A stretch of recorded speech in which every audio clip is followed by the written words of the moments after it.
My name is Azel Sagi. My artist name is Jordy Hendricks, but I do have more on that later. But you know, I'm here to tell you about the scapegoat, the eldest son, and the eldest child, eldest daughter, eldest son, whatever the case may be. For reasons may be and stuff like that. I'm gonna talk about you know what the family does to you live in your body. Now, for people who have seen my mugshot, that was in the summer of 2019, and a lot of things had happened. I then changed my motive and my routines, but I will tell you pretty much of the story about what the family does to you that lives in your body.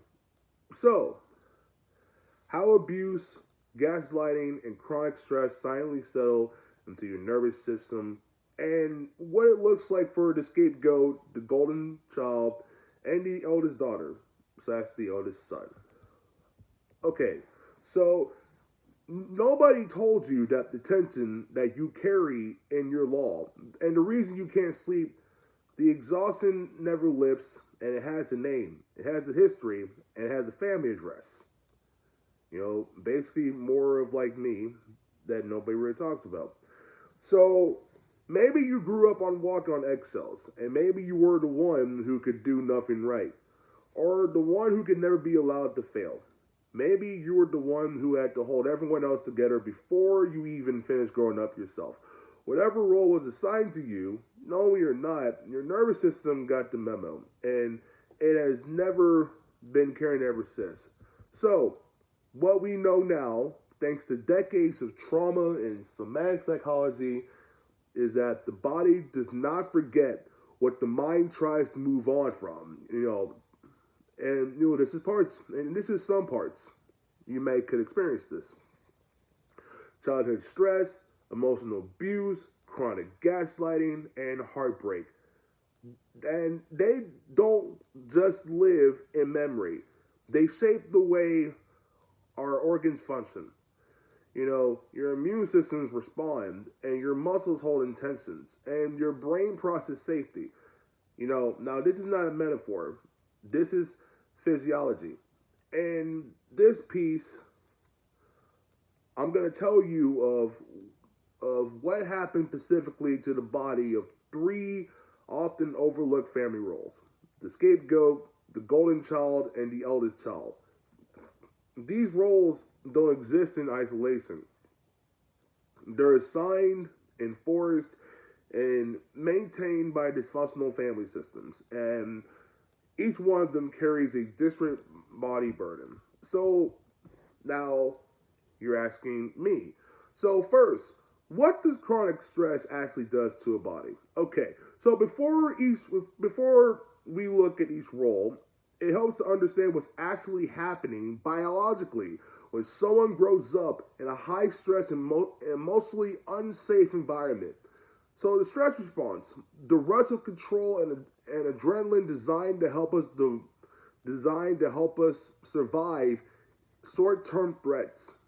It was not designed to stay on to switch for years. When it is, the effects accumulate. Chronically elevated cortisol suppresses the immune system, disrupts sleep architectures, inflames tissues, and literally reshapes the hippocampus, the brain region involved in the memory of the emotional regulation. The vagus nerve, which regulates the rest and digest state, it gets locked into hypervigilance. The body stops distinguishing between a past threat and a present one. Everything starts to feel dangerous, even when it's not. And add gaslighting to this. I know a lot of people would do this. The systematic invalidation of your own perceptions, the reality distortions that makes you doubt your own mind, and you introduce a particularly cruel layer of internal conflict. The nervous system sends signals of danger. The mind has been trained to deny them.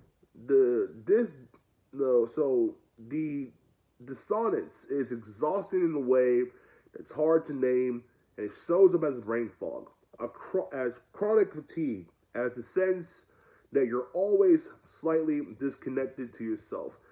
Now, now I'm gonna show you how this plays out differently depending on your family role. So, for the scapegoat was the family's designated problem, the one blamed for the dysfunction, the one whose emotions were labeled as too much, the one who couldn't seem to do anything right. No matter how hard they tried, in reality, the scapegoat is awfully emotionally perceptive person in the family, the one who is named the dysfunction and was punished for it, which means of like being misunderstood. But being the family's emotional punching bag, whether through overt abuse, constant criticism, or being excluded and humiliated, leaves a specific kind of the mark on the body.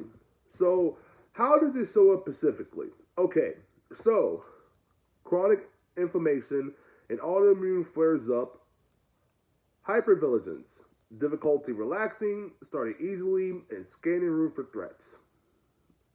Digestive issues, IBS, nausea, appetite disruption tied to chronic fight or flight activations. Skin conditions like eczema, psoriasis, or hives that flare during stress.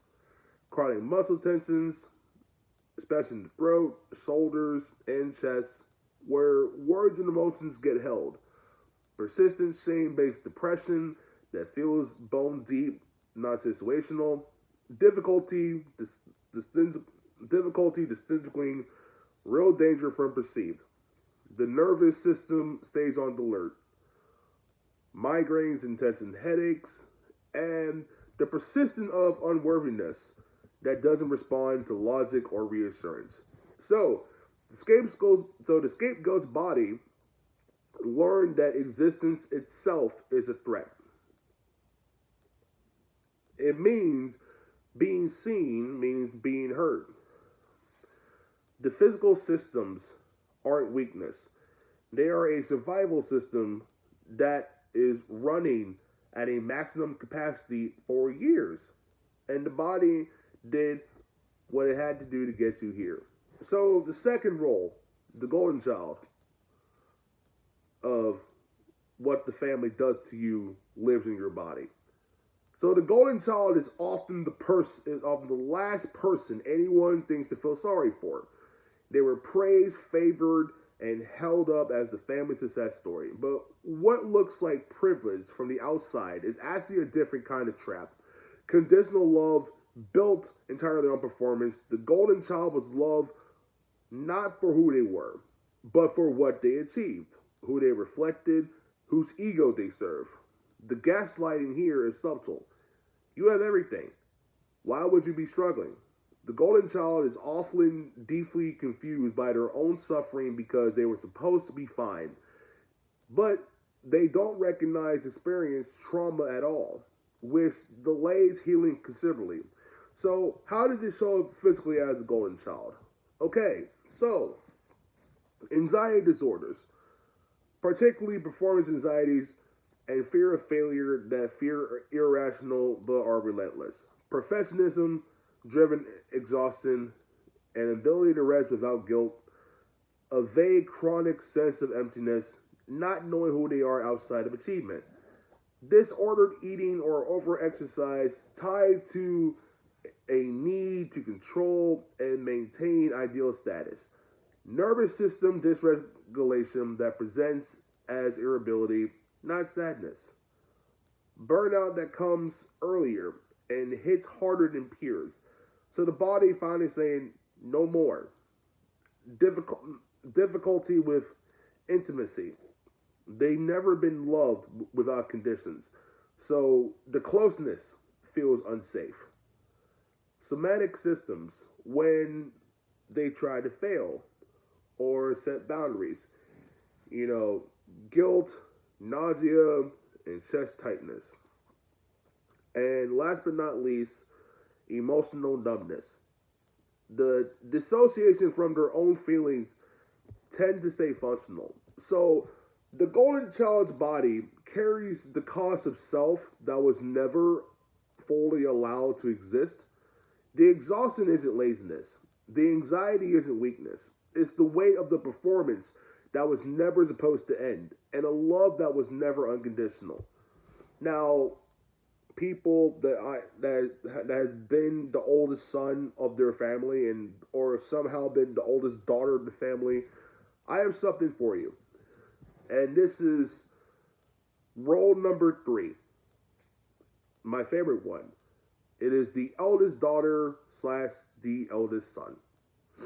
So, the eldest child occupies a unique position.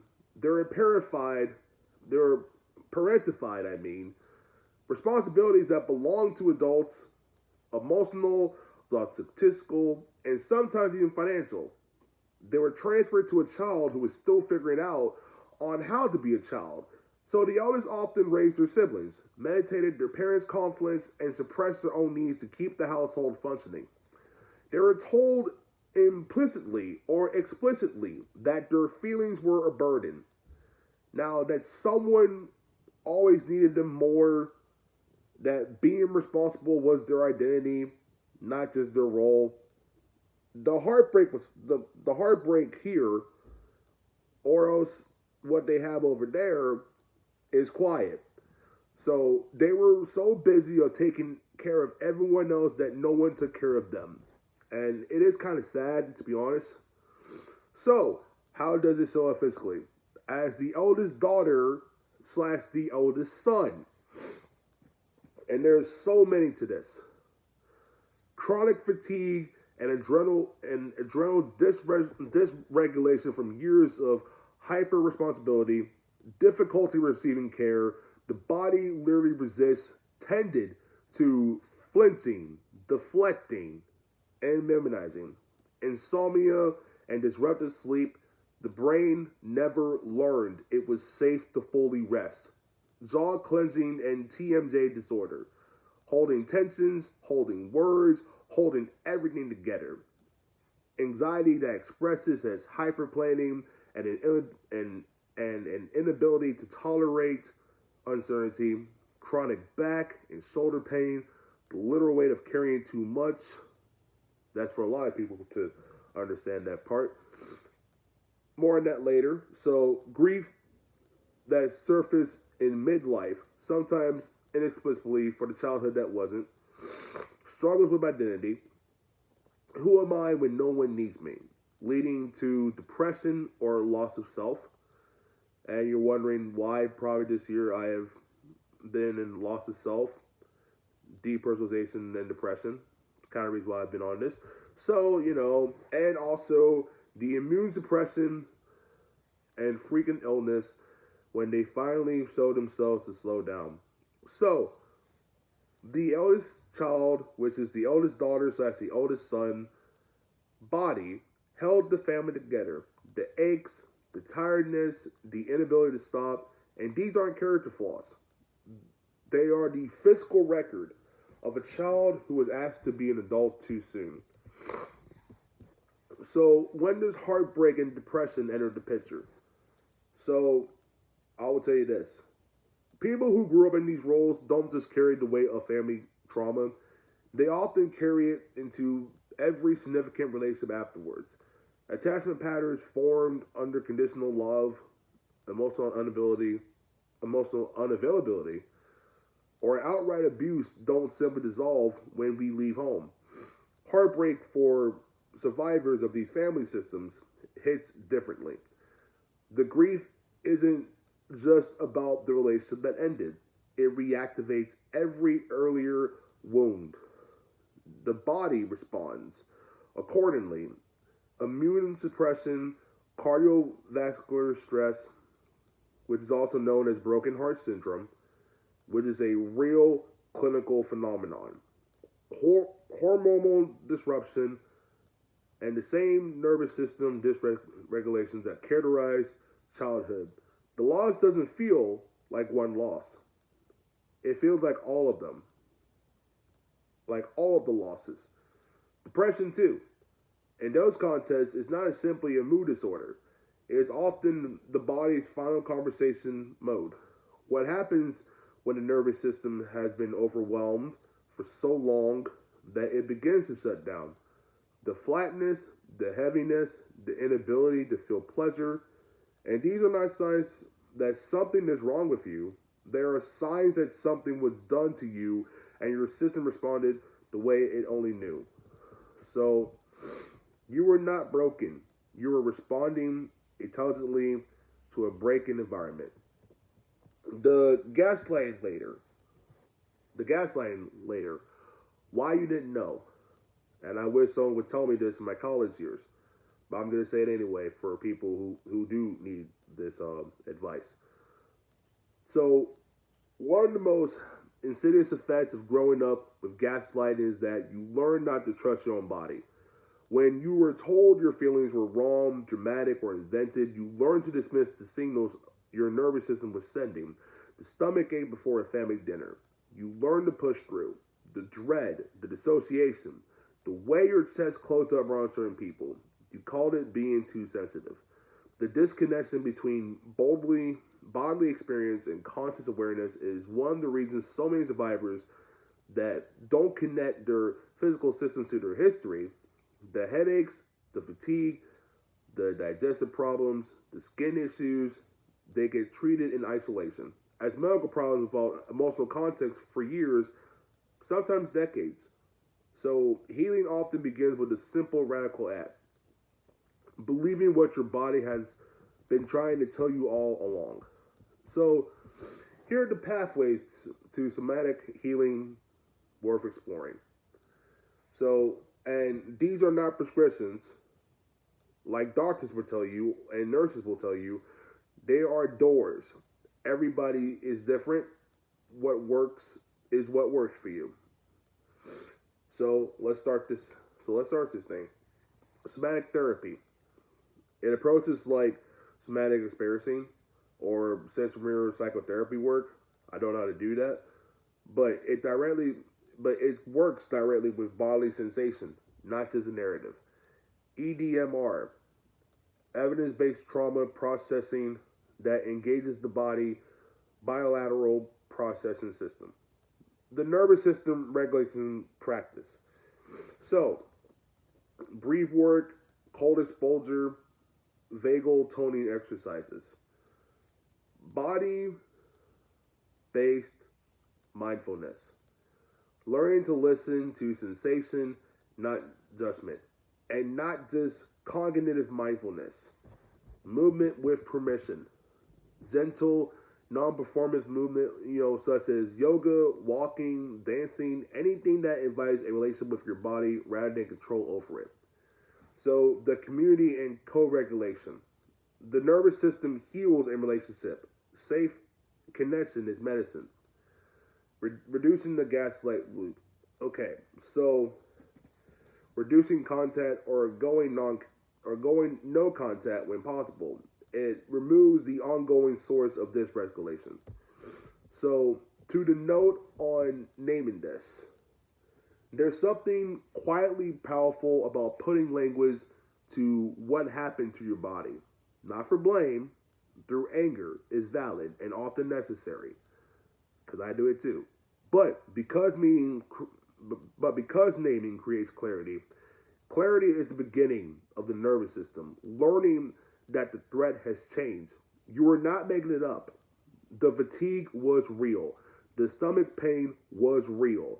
The way your body went rigid in certain rooms around certain people during certain conversations, all of it was real. And all of it made sense. So your body was protecting you the best way it knew how with the information it had. So the information is different now. So, and you're asking, like, what am I allowed to feel better? You are feeling better. The work is slow and it is body level and it is yours, but it is possible. So, let me say this. You were not too sensitive. You were not too much. You were a child in an environment that was too small. And your body has been holding proof of that ever since. So, like, for me, like, if you want to get my book, this explains everything all about it. And, it calls, like, I read this book called Where a Meaning Goes to Die. So, like, and if this resonated with you, you're not alone. So subscribe for more honest body level healing content. And I'm writing more articles on this as well. So subscribe to me and subscribe to my Medium. And also, if you want to get my book Where Meaning Goes to Die. So get it today.